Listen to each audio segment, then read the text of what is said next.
ಸ್ವಾಗತ ಸ್ನೇಹಿತರೆ. ಇಂದಿನ ಸಂಚಿಕೆಯಲ್ಲಿ ನಿಮಗೆ ಇಲ್ಲ ನಿಮ್ಮ ಸಂಬಂಧಿಕರಿಗೆ ಎಷ್ಟೇ ಹಳೆ ನೋವು, ಸಾಮಾನ್ಯವಾಗಿ ಸೊಂಟ ನೋವು, ಮಂಡಿ ನೋವು, ಈ ಥರ ಹಲವಾರು ನೋವು, ಕತ್ತು ನೋವು, ಭುಜದ ನೋವು, ಇಂಥ ಎಷ್ಟೇ ಹಳೆ ನೋವನ್ನು ಒಂದು ಮನೆಮದ್ದಾಗಿ ನಿವಾರಣೆ ಮಾಡ್ಕೊಳ್ಳೋಕ್ಕೆ ಒಂದು ಮನೆಮದ್ದನ್ನು ಹೇಳ್ತೀನಿ.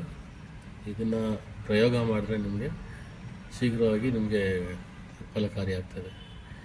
ಇದಕ್ಕೇನು ಮಾಡ್ಬೇಕಾದ್ರೆ ನೀವು ಅತಿ ಬಲದ ಎಲೆಗಳು, ನಿಮ್ಮ ರಸ್ತೆ ಬದಿಯಲ್ಲಿ ಅಲ್ಲಿ ಸಾಮಾನ್ಯವಾಗಿ ಕಂಡು ಬರ್ತದೆ. ಇದು ಅತಿ ಬಲದ ಎಲೆಗಳು, ಇಲ್ಲಾಂದರೆ ಅದರ ಪೌಡ್ರ್ ಸಿಗುತ್ತೆ, ಅದನ್ನು ತೊಗೊಬೋದು. ಎರಡನೇದು ಬಂದು ಮಂಗರವಳ್ಳಿ. ಸಾಮಾನ್ಯವಾಗಿ ಜನ ಬೆಳೆಸ್ತಾರೆ ಮನೇಲಿದ್ದು ಮಂಗರವಳ್ಳಿ, ಇಲ್ಲಾಂದರೆ ನಿಮಗೆ ಅದು ಗ್ರಂಥಿಗೆ ಅಂಗಡಿಲಿ ಇದು ಪೌಡ್ರ್ ಸಿಗುತ್ತೆ ನಿಮಗೆ. ಮೂರನೇದು ಬಂದು ನೀರ್ಗುಂಡಿ, ಅದರದ್ದು ನಿಮಗೆ ಪೌಡ್ರ್ ಸಿಗ್ತದೆ. ಹರಳೆ ಎಲೆಗಳು, ಹರಳೆಲೆ ನೋಡಿರ್ತೀರ ನೀವು. ಆಮೇಲೆ ನೀಲಗಿರಿ ಎಲೆಗಳು, ನೀಲಗಿರಿ ಎಲೆಗಳು ಸಿಕ್ಕಿಲ್ಲ ಅಂದರೆ ನೀಲಗಿರಿ ಎಣ್ಣೆ ಕೂಡ ನೀವು ತೊಗೊಂಡು ಯೂಸ್ ಮಾಡ್ಬೋದು. ಕೊನೆಯದಾಗಿ ಕರ್ಪೂರದ ಎಲೆಗಳು. ಕರ್ಪೂರ ಎಲೆ ನಿಮಗೆ ಕಾಣಿಸಿಲ್ಲ ಅಂದರೆ, ಸಿಗಲಿಲ್ಲ ಅಂದರೆ ನೀವು ಕರ್ಪೂರನೂ ನೀವು ಬಳಸ್ಬೋದು. ಏನು ಮಾಡಬೇಕಂದ್ರೆ ಈ ಎಲೆಗಳು ಮಾತ್ರ ನಿಮಗೆ ಸಿಕ್ಕಿದಾಗ ಎಲ್ಲ ಎಲೆಗಳನ್ನ 100 ಗ್ರಾಮ್ ಎಲೆಗಳು, ಯಾವುದು ಅತಿ ಬಲ, ಮಂಗರವಳ್ಳಿ, ನೀರ್ಗುಂಡಿ, ಹರಳೆಲೆ ಮತ್ತು ನೀಲಗಿರಿ ಎಲೆ ಇದೆಲ್ಲ ಎಲ್ಲ 100 ಗ್ರಾಮು, ಮತ್ತು ಅದಕ್ಕೆ ಕರ್ಪೂರ ಒಂದು 100 ಗ್ರಾಮ್ ಹಾಕಿ ಎಳ್ಳೆಣ್ಣೆಯಲ್ಲಿ ಚೆನ್ನಾಗಿ ಕುದಿಸ್ಕೊಳ್ಳಿ. ಆ ಕುದಿಸಿದಾಗ ಅದೊಂದು ಪೇಸ್ಟ್ ಥರ ಬರುತ್ತೆ ನಿಮಗೆ.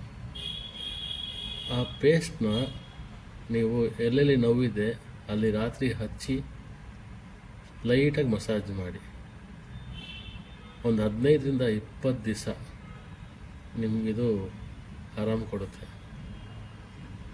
ಇದೊಂದು ಪ್ರಯೋಗ ಮಾಡಿ ನೋಡಿ. ಮತ್ತೊಮ್ಮೆ ಸ್ನೇಹಿತರೆ, ಏನಂದರೆ ನನ್ನ ಅನಿಸಿಕೆ ಮತ್ತು ಎಲ್ಲ ಜನ ಹೇಳೋದು, ಆರೋಗ್ಯಕರ ಜೀವನ, ಸ್ವಲ್ಪ ವರ್ಷ ಬದುಕಿರ್ತೀರಿ, ಅದೇ ಆರೋಗ್ಯಕರ ಜೀವನ ಮಾಡೋಣ.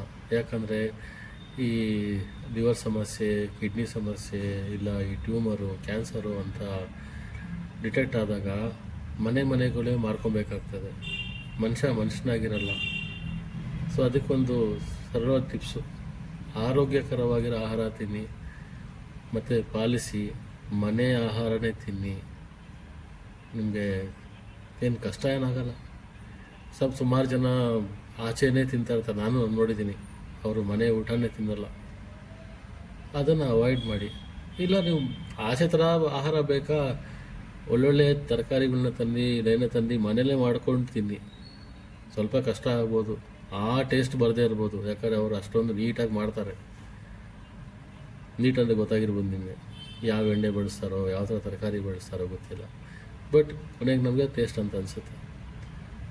ಸೊ ಮತ್ತೊಮ್ಮೆ ನನ್ನ ಕೋರಿಕೆ ಏನಂದರೆ, ನೀವು ಆದಷ್ಟು ಮನೆ ಊಟ ಮಾಡಿ. ಆಫೀಸ್ಗೆ ಹೋಗ್ತೀರಾ, ಮನೆ ಊಟ ಕಟ್ಕೊಂಡೋಗಿ ತಿನ್ನಿ, ಆರೋಗ್ಯಕರ ಜೀವನ ಮಾಡಿ. ಇನ್ಫಾರ್ಮೇಷನ್ ಇಷ್ಟ ಆಗಿದ್ರೆ ಒಂದು ಲೈಕ್ ಮಾಡಿ. ಯಾರು ಸಬ್ಸ್ಕ್ರೈಬ್ ಮಾಡಿಲ್ಲ ಮೊದಲು ಒಂದು ಸಬ್ಸ್ಕ್ರೈಬ್ ಮಾಡಿ. ಧನ್ಯವಾದಗಳು ಫ್ರೆಂಡ್ಸ್.